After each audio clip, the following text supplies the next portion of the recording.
Lagi-lagi, kasus yang melibatkan sosok pimpinan dan pemilik sekolah terungkap.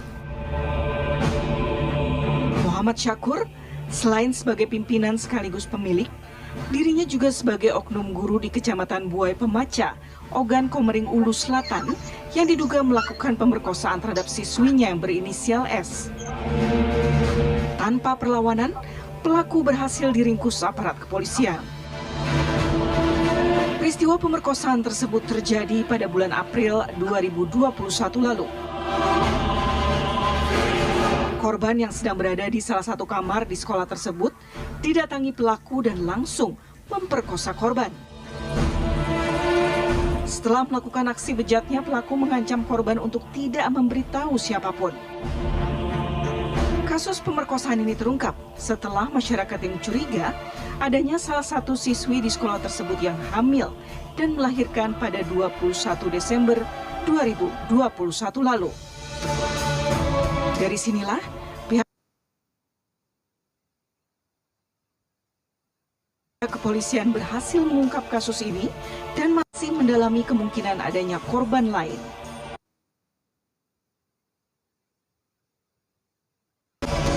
Tersangka kini telah diamankan di Mapolres Oku Selatan dan akan dijerat dengan pasal pemerkosaan dengan ancaman hukuman 12 tahun penjara. Tim TV One mengabarkan.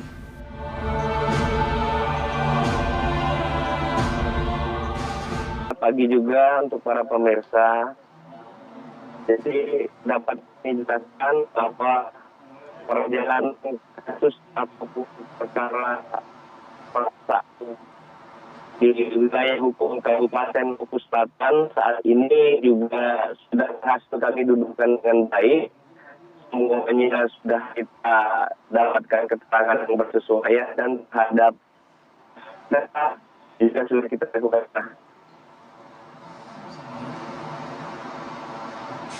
Ya, sudah tersangka, Mbak, ya. Saya ingin konfirmasi sudah tersangka. Nah, dari pengembangan pihak kepolisian, Pak, berapa banyak korban, Pak?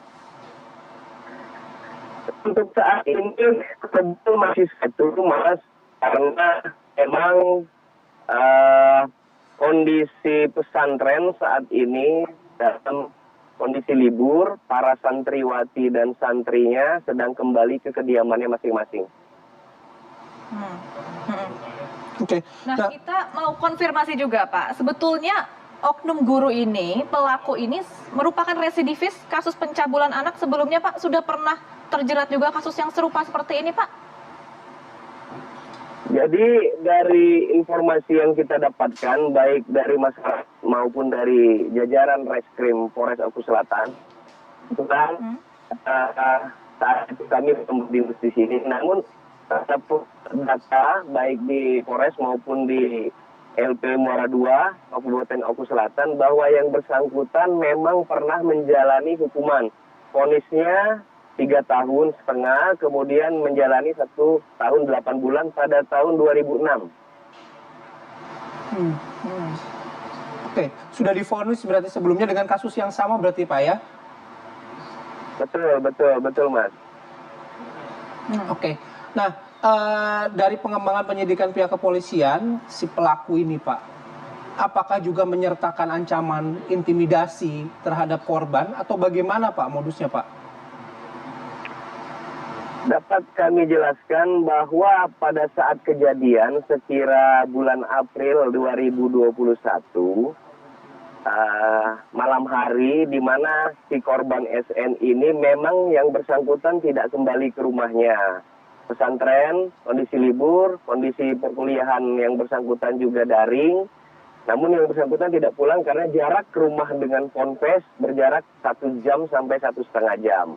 Malam hari itu datang tersangka, secara kekerasan fisik tidak, namun setelah melakukan, si tersangka menyampaikan bahwa yang bersangkutan khilaf dan meminta untuk tidak memberitahukan kepada siapa-siapa. Kira-kira demikian, Mas. Nah, Ini kan riwayat yang pernah dilakukan sebelumnya oleh pelaku tahun 2006 kasus pencabulan. Sebetulnya tidak terlalu beda jauh Pak dengan kasus yang terjadi saat ini.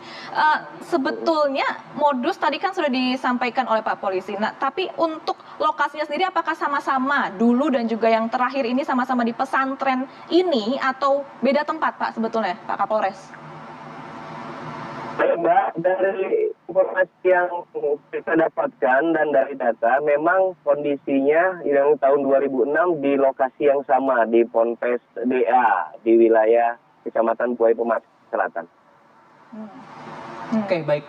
Saya mau ke Pak Anwar Abbas terlebih dahulu, sambil mungkin kita bisa memperbaiki kualitas komunikasi kami ya dengan Pak Indra ya, pagi hari ini. Audio Jungle.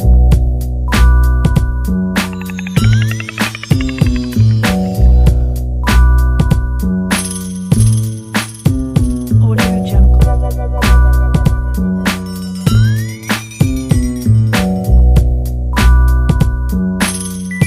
6 kasus ini mencuat, kemudian si pelaku ini akhirnya dihukum.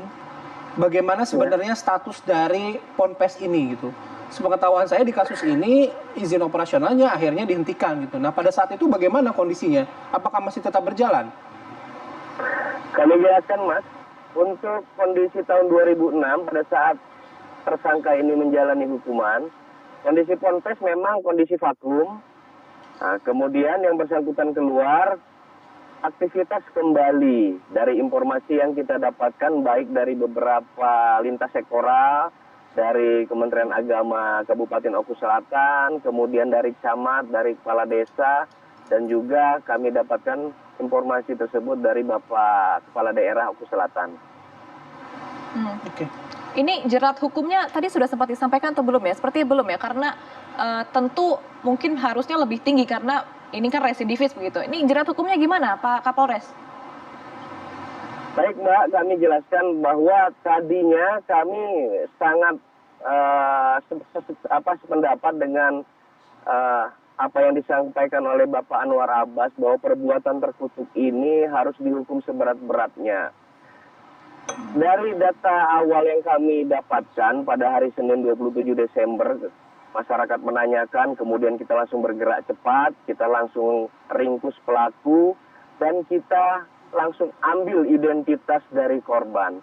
Ternyata korban SN ini sudah berusia 19 tahun. Keinginan kami menerapkan Undang-Undang 35 tahun 2014 tentang perlindungan anak, ternyata tidak bisa kami terapkan kepada tersangka pelaku ini. Sehingga akhirnya kami mencari penerapan pasal lain. Dan pasal lain yang bisa kita terapkan adalah pasal 285 KUH pidana. Memang ancaman pidana maksimal di 285 KUH pidana itu 12 tahun penjara. Karena barang siapa melakukan kekerasan atau ancaman kekerasan terhadap seorang wanita yang bukan istrinya diancam karena perkosaan dengan pidana penjara selama-lamanya 12 tahun. Namun demikian kami berharap, kami justru meminta agar semua pihak membantu kami, mengawal kami dalam perjalanan kasus ini, sehingga terhadap pelaku bisa diberikan hukuman seberat-beratnya. Apalagi pelaku pernah melakukan perbuatan pencabulan. Mudah-mudahan dengan dikawalnya kasus ini dari berbagai lintas sektoral, dari Kementerian Agama, kemudian dari MUI, kita berharap ancaman terberat bisa diterapkan atau diberikan kepada tersangka pelaku pemerkosaan ini. Oke, baik Pak Indra, saya ingin kembali mengonfirmasi di tempat ini, di lembaga pendidikan ini, ada berapa sebenarnya muridnya? Kemudian apakah korban saat ini menjadi korban satu-satunya Pak atas perilaku dari si pelaku ini? Terima kasih Mas Bayu pertanyaannya, kami coba jawab. Jadi Ponpes DA ini kurang lebih 218, terdiri dari santri dan santriwati. Sebanyak kurang lebih 8 orang adalah status mahasiswi yang sudah menempuh pendidikan bukan di tempat yang sama, tapi menempuh pendidikan di Provinsi Lampung, termasuk salah satunya korban secara daring. Namun yang bersangkutan memang memilih mondok di sana, di Ponpes tersebut, karena dari SMP, dari tingkat menengah pertama, dia sudah mondok di sana. Demikian Mas Bayu. Oke, baik. Saya terakhir mau ke Pak Anwar Abbas. Pak, tadi kalau misalnya Pak Anwar menyebutkan ada soal kode etik, mungkin itu bisa dipahami juga oleh penyelenggara pendidikan. Tapi bagaimana Pak untuk memberikan pemahaman pada anak-anak, terutama yang masih di bawah umur, bahwa misalnya berdua-duaan dengan tenaga pengajar itu tidak boleh, gitu. Ya, saya rasa ini yang harus kita sosialisasikan secara bersama-sama. Ya, jadi kode etik itu nanti ya yang menuntun kita gitu, supaya semua pihak menghormati kode etik yang sudah dibuat itu. Itu sebenarnya ketentuan agama itu ya. Tidak boleh berdua-duaan itu ya ketentuan agama. Tapi itu dijadikan sebagai hukum dan ketentuan yang dipatuhi oleh semua pihak gitu kan. Dan saya minta betul ini kan kata Pak Kapolres tadi jumlah muridnya 218 ya. Ini cukup besar ya. Cukup besar di sekolah ini kan gitu ya. Oleh karena itu bagi saya ya jangan gara-gara yang bersangkutan lalu sekolah ditutup, jangan begitu ya. Oleh karena itu menurut saya ini diambil alih saja oleh pemerintah, oleh Kemenak ini. Sekolah ini diambil alih oleh Kemenak kemudian dikelola oleh Kemenak gitu.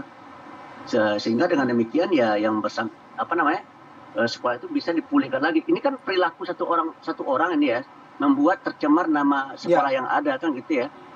Oleh karena itu menurut saya ya hak anak untuk bersekolah di situ kan harus kita jaga, kita pelihara.